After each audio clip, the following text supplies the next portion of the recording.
The Hillary Clinton machine and the mainstream media, which are surrogates, which are aiding and abetting the Hillary Clinton machine, they are all losing their minds over how to spin this.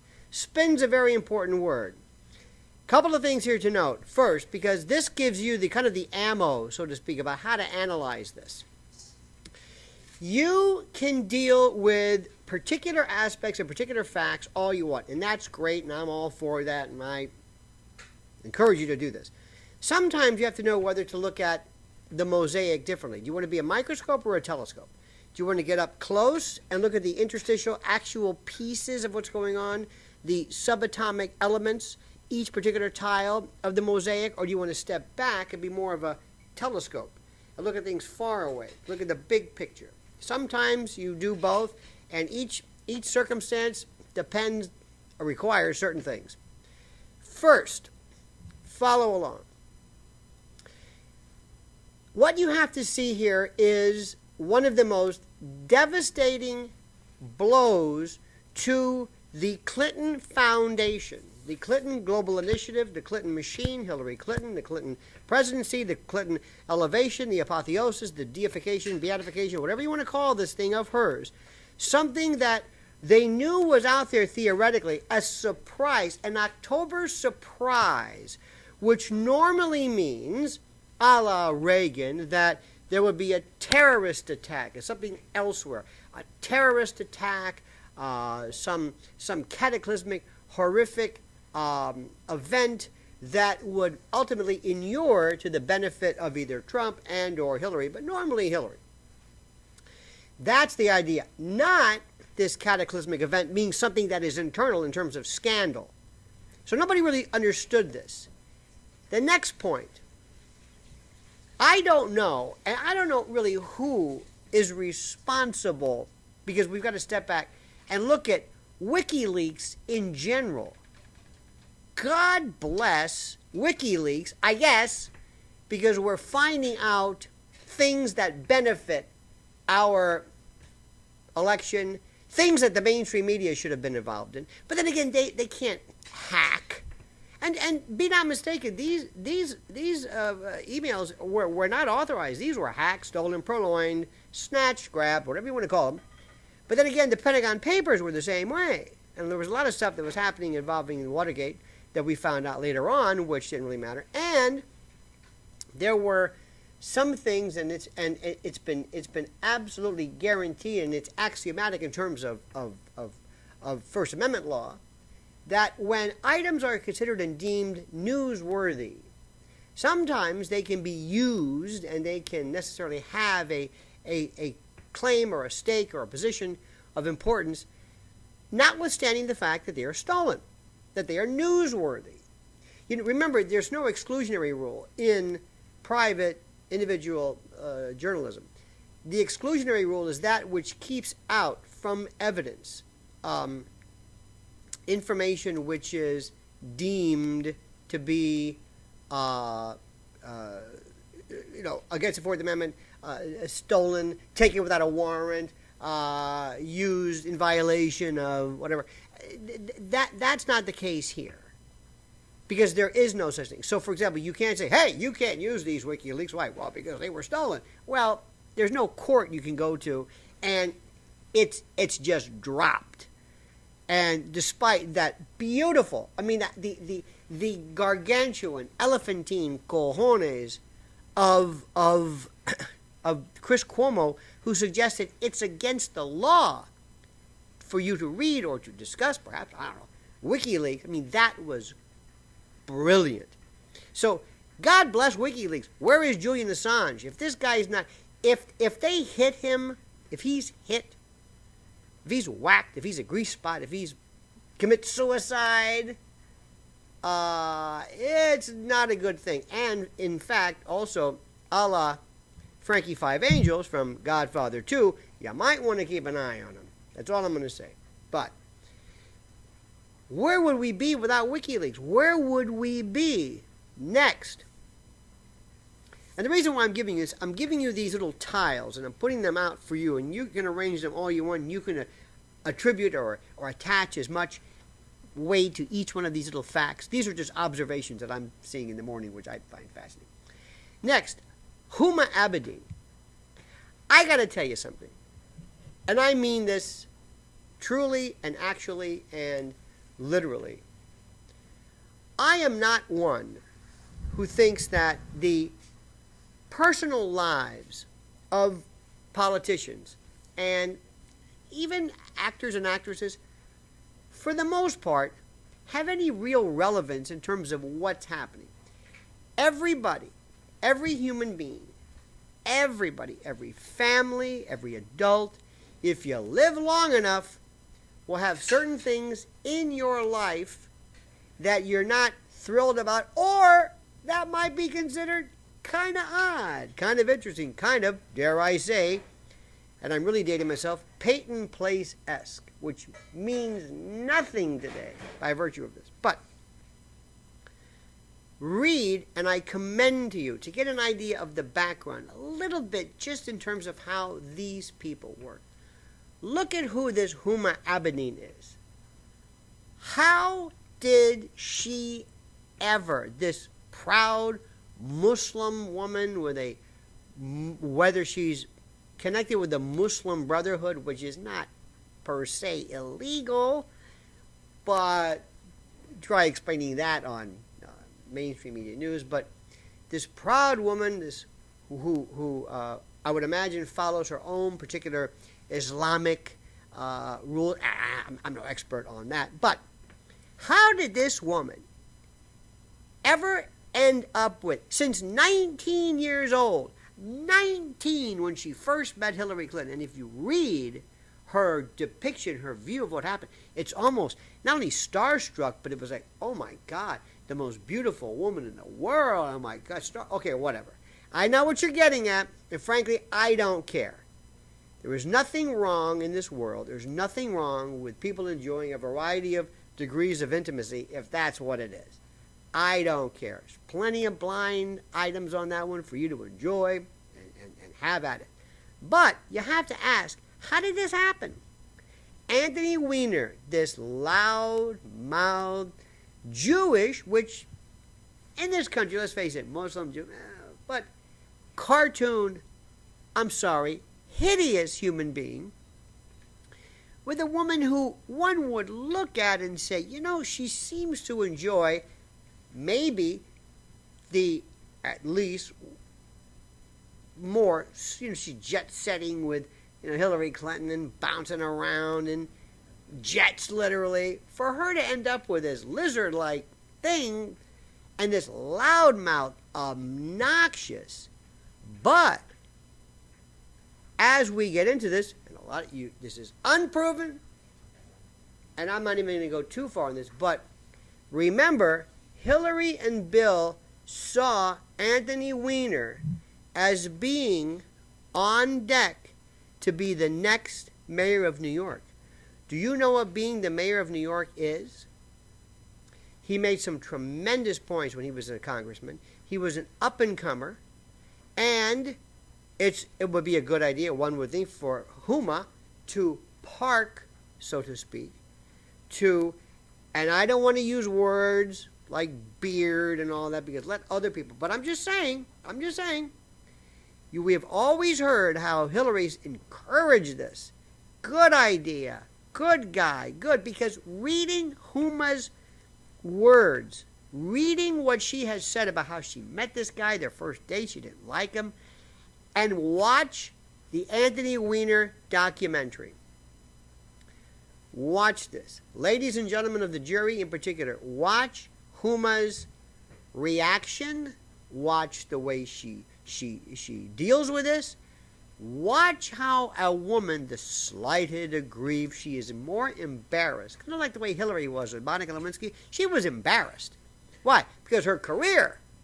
Bill Clinton embarrassed her career. She doesn't give a damn about. You think she was heartbroken over Monica Lewinsky? Come on, stop it. She's known about that for years. That's the way sometimes these circles run. But this goes to show you, and this is why it's important, for you to understand how Hillary Clinton thinks.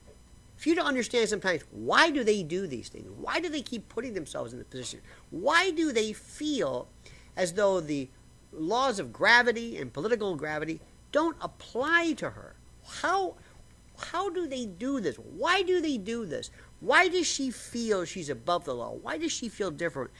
You have to understand everything about her is different. Everything, sometimes when you've ever dealt with or met people in Hollywood or rock music, they live in a world with a parallel universe, parallel dimension, and they don't get the same things that we do. So you must, in order to understand the subject matter, understand how Hillary works and how she and Bill, a la the royal family, a la Hollywood, the arranged marriage is as old as you can even imagine. Okay? Absolutely, positively, it's ancient. How people marrying others. And by the way, not to hide, not the beard like, but when you have from Jackie Kennedy to Pamela Harriman to Princess Di, people being married, do you know how many, I'm not going to go into too much detail, but how many people still make money and stature, not only being married, but being the paramour of this one, the mistress of this one, the love slave of this one. All right, that being said, because understand, that's how the Huma Weiner thing started. Now, move over another one. Next point. The motivation behind this is critical. If you had Anthony Weiner, who fell on the sword, who said, I am taking the fall for this, for Huma, for Bill, for Hillary, I'm doing this, I am a thief, because how do you get these, how do you get all these files on his laptop, on his, and again, we think we kind of know the facts, we think we do, but there may be more, obviously, than we are, but he could say, I stole them, don't blame her, I stole them, I'm the thief. Yes, she might have not, she might have been violating the law by having them in the first place in her possession, but I stole it. I'm the thief. I'm the rat. I'm the trespasser. I did it. That could change everything, okay? He could make up stuff to exculpate Huma and Bill, and really not Bill so much, but Hillary. Or if he's the guy who was always mistreated, always abused, never respected by Huma, never loved, never, always the subject of jokes and whispers, all of this nonsense, never respected by the Clintons. He probably thought, I'm going to be in with an ex-president and the future president, bring me into their circle? Hell no. Now, in their defense, they could say the reason why we didn't do it is we know what he's doing. We didn't know he was this sexting perv at the time. Whatever. But you understand his motivation behind this. He's slighted. He's affronted. He's forgotten. He's burned and spurned and laughed at his jet-setting wife. He's never along with her. He's always at home, walking around looking like a fool, going to the gym by himself, pushing the baby, being the dad, while little Miss Jet Setter, she's flying around. Why she ever let anybody get the impression that she left her son with this man is another issue. But this is what's going on in his head. Add to that vector, add to that the fact that the FBI are saying, pal, you're looking at minimum mandatory prison time, theoretically, for whatever it is that you did. And I told you before, I've got real problems with people being involved in hypothetical discussion crimes, that notwithstanding. So he could say, I'll help you. I'll make a deal with you. What do you need? Who do you want? We want Hillary. Gotcha. I'm your guy. Since Sammy the Bull, since Vinnie Teresa, since Joe Valachi, this goes back since time immemorial. You get the main player and you go after Mr. or Mrs. Big. That's what's happening. That's huge. Next. This morning, my wife and I were watching in absolute amazement. We just watch these shows.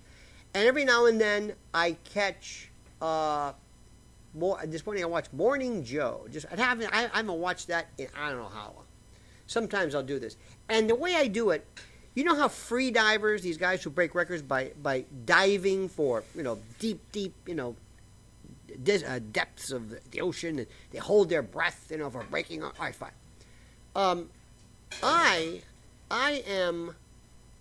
I do this sometimes to build up my resistance to this utter bullshit that I got to deal with, but also just to see how people are spinning it. And this morning, I watched Morning Joe and Mika. By the way, Mika, I thought Al Roker was a lucky guy. Al Roker, I don't know how much money he made, but this guy's walking around doing nothing. Talking about the weather? The weather? How about talking about the time? Or the wind? Or the sun? And getting paid? Mika's got it made. Because she just sits back and she just reacts. She says absolutely nothing. And I'm telling you, it's a gig. Imagine if you put me on something involving, I don't know, some panel on particle physics or women's couture or dog grooming or something I know nothing about, I could sit there and say, well, what do you think? Joining us right now is Anna Wintour. Anna, what do you think about that? I don't know. Just bring us up.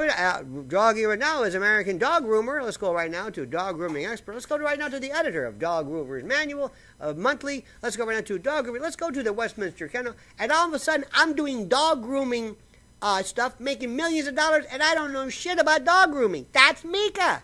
She's just there. She's got Joe, her boyfriend, and she's just bringing on all these people. It's like a morning zoo show. It's like that classic morning. Have you heard those morning funny zoos where you get, you get the crude guy, the dumb gal, the dumb guy, and you laugh, and you have forced laughter, and it's like a 70s, the zoo. Anyway, that's kind of what that is. So I'm watching this, and they don't know what they're talking about. I mean, they know what. CNN is good, though. CNN sticks to the message. Hillary didn't know right, or no wrong, rather, and their whole thing is Comey's wrong, Comey's a crook, Comey's terrible, what about Comey?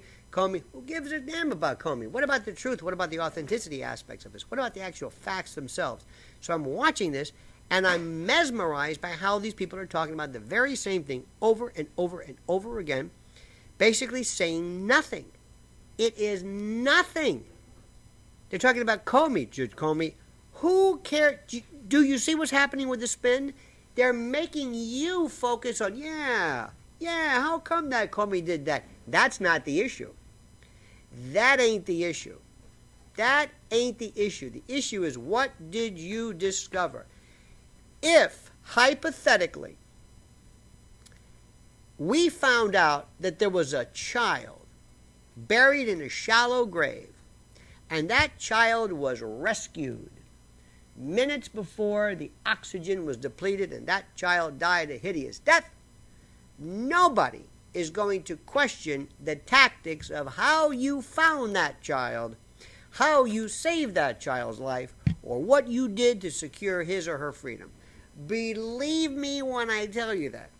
They will not castigate the police officer being a little rough in getting the information out. They will not worry about information or phones that were hacked or conversations that were intercepted if the goal is saving a child's life. Why? Because the ends justify the means is alive and well. What the Democrats have, specifically, what Hillary Clinton has, is the opposite. Her thrust, her hope is to, and remember, not her acolytes, but the undecideds, is to create this idea that the real horror here was how this rogue FBI agent violated protocol that was for the longest time absolutely manifest. It was known and understood, and it was what was done. And this man, James Comey, this rogue, crazed, reckless, maniacal, Barney Fife, crazed lawman who doesn't care about rules and all this stuff. This deranged lunatic, this maniac, this crazy. Right, that's what they're doing. And you and I know Comey had nothing to do with Hillary having servers and secret servers and destroying evidence. Huma, by the way, let's get back to her again. You do know she's through in politics. You see, her entree was being able to move and to glide from Secretary of State or from the State Department to the private, to Hillary Clinton, the CGI, Clinton Global Initiative and Clinton Foundation stuff, back to Hillary, back to State Department, back to the campaign, back and forth, to move seamlessly from one forum to the other. When you take away her security clearance, her name becomes contaminated. Give you an example. You may not remember this, but we, and I kind of don't, it wasn't during my time, but the term Edsel, and Edsel was a terrible product. It was named after Edsel Ford. Remember that? Edsel was the brand that didn't work. Something is named Edsel. You may not remember this. There was something called Shinola, the Shinola company, and there's some downstairs. What was that place downtown? Shinola? What is it? Some kind of a posh store. Shinola was a boot black company, shoe polish company. And there was an expression, you don't know shit from Shinola. Well, Shinola lost its luster immediately because when you heard Shinola, you thought shit. AIDS candy, AIDS, in the 70s maybe, certainly before AIDS came along. It was a kind of a green, AIDS was a diet candy, AIDS. When AIDS, the actual horrible immunodeficiency disease came about, AIDS stock went away. And when people walked up to folks, hey, Joe, you're losing weight. How'd you do it? AIDS. That took on a completely different thing. So a name overnight. Weiner, Anthony Weiner. Now, I'm not sure about that one because we're so schizophrenic. He may be on, who knows, God, what is it? What the hell is that guy? What's his name? Andy from Andy Cohen. Really? Yeah, you're right. Andy Cohen, who is a genius with the Bravo stuff. I don't know about the Weiner, but Huma gone, toast. She can't get a top secret clearance again. Are you kidding me? So you're in the private sector, gal. You just lost that government entree. Why? Thanks to Weiner. Weiner did it. Because you never respected him. You treated him like garbage. And maybe he deserved it. And he's a creepy guy to begin with. But he did it. Stop for a second. This guy, this man who was laughed at his whole life, Weiner. Did you ever see his interview with Jon Stewart? Did you ever see that one? That tells you everything. But he's one of those people who not only gets in trouble over and over again, but doesn't seem to have any self-respect. No pride, no nothing. Just keeps doing this. As long as you talk about him. And they're laughing at him, and they're mocking him, and the jokes, and the Weiner, and the Breitbart, and the pictures, and he was just, he was, listen, he might have been rejected and abandoned for good reason because nobody, because what he did was so reprehensible. But either way, understand his mentality. He's the main witness. What motivates him? He wants to be respected. And now he's bringing maybe everybody down. Now, next point. Is Trump going to win? I'm sorry. I never put money. In a real world, yeah, he would. In a real legitimate, yes. Oh, absolutely. But this isn't a real system. Alex Jones did a great piece recently interviewing this one woman about voter fraud. Not to mention hacking democracy and everything you can imagine about how votes can be stolen through digital. Americans and humans never saw anything coming when it came to digital because we thought that would be better. Digital banking, that's stupid. It's cash. You don't want anything where your money can be wiped out like that. You don't want to do that. Digital ebooks. Hey, ebooks. I'm self-published. No. Why? Because if you write something really controversial, remember Fahrenheit 451? Ray Bradbury. Remember the temperature when paper is combustible or catches on fire? Well, that was dealing with censorship and the like, and the idea that somehow people, by virtue of censorship, and would books would be burned and that sort of thing. Well, email or e-books and the like are eliminated, or you can just wipe out anything you want by just hitting a button and they're gone. They don't matter. So that's bad. Digital keyless entry, bad. I can hack. I can get into your car. Smart technology, internet of iOS, internet everywhere, key fobs, all this stuff. Green, smart technology. No, all not good. Not a good thing. This is all changed. Everything has changed. The whole platform has changed. So when you have people who can steal elections, it doesn't matter. Next point, when people do steal elections, we don't have a population that cares about this. You see, we don't ever protest. We don't go into the streets. We don't yell. We don't scream. I know people. I've got one in particular, and we all have these friends. But I know some really serious, hardcore Hillary fans who have no idea what her platform is, but they just like her. If they found out that Hillary won by virtue of stealing the election, they wouldn't care.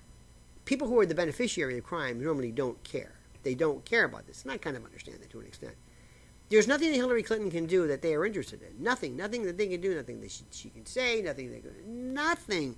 None of this means anything to them because their whole thing is, their game plan is, they're in for the fact that this is about Hillary. And if she wins, believe me, but she will have this cloud forever. It is a different word. Let me also say something. In the old days, Nixon had Segretti. He had his G. Gordon Liddy's and those guys. And Hillary Clinton had his, or their, if you will, Sidney Blumenthal, and their dirty tricksters, because that's where the birther stuff came from. Today, Donald Trump and this new faction have Roger Stone, WikiLeaks, and a team of people. You may not know their name. You may not know who they are. Using the platform of social media to completely change the complexion and the texture of politics as we know it, like you have never seen. It's a different world today. So when you do this, let me just also say, kind of in conclusion, I'm going to wrap this up. Donald Trump, I don't know who said this, but Donald Trump did more with 140 characters in a Twitter account than Hillary Clinton could do what her best did. He redefined how this thing works. Years ago, there was a man named Tony Schwartz. Tony Schwartz, know this name. Tony Schwartz was the architect of the famous Daisy commercial. And we've been hearing about this later because the girl who supposedly was in the Daisy commercial came out against Hillary Clinton, or against Trump for Hillary Clinton because of the nuclear bomb. In fact, Hillary is more likely to detonate a bomb than Trump. But anyway, so Tony Schwartz came up with this one where it's this little girl, she does a daisy, and she's counting down 10, 9, 8, 7. She's doing this thing. And the idea was that the juxtaposition in your brain was that this must be Barry Goldwater. Barry Goldwater considered right-wing, crazy, reactionary. So 10, 9, 8, they never mentioned Barry Goldwater. They never said anything. It was Johnson's voice. And the commercial ran one time. It was considered the most important, critical commercial of its time ever. All right, that's then. Now, Donald Trump came along. He did what Jack Kennedy did using television when he won on television the first debate. He changed it. Hillary Clinton not only has no personality, no warmth, no human connectivity, no nothing. She can't campaign. She's ill. She's gravely ill. She doesn't have the stamina and the wherewithal, and I wish her well. But not only does she not have that, here comes Trump, who's a dynamo. He doesn't stop. but he has mastered social media like you can't. And the reason why is because when he tweets something, the regular conventional media repeat and comment on his tweet. Just like they try to do that by doing Colbert or Samantha Bee or John Oliver. That's great. That's terrific. But I'm telling you, when all is said and done, and I'm not voting for Trump. I'm telling you this. And I'm not abandoning my core political ideology because I'm not. But what I'm telling you is the truth. Looking at this thing, handicapping this race as I have, he is a genius. She doesn't have it. Good. Now you go out today and you tell all of your friends, remember what I told you, commit this to memory because this is about the truth. This isn't about partisanship, okay? Now, number two, I always ask you, listen, make sure you like this, check like, it's very important for, keeping track of the diagnostic, whatever it is. And also, subscribe to this. Subscribe to my channel and spread the word. We're after truth, my friends. This is Lionel Time. We are justice warriors. We want truth, liberty, no matter how the chips or where they fall. And don't forget now, you may comment as you see fit.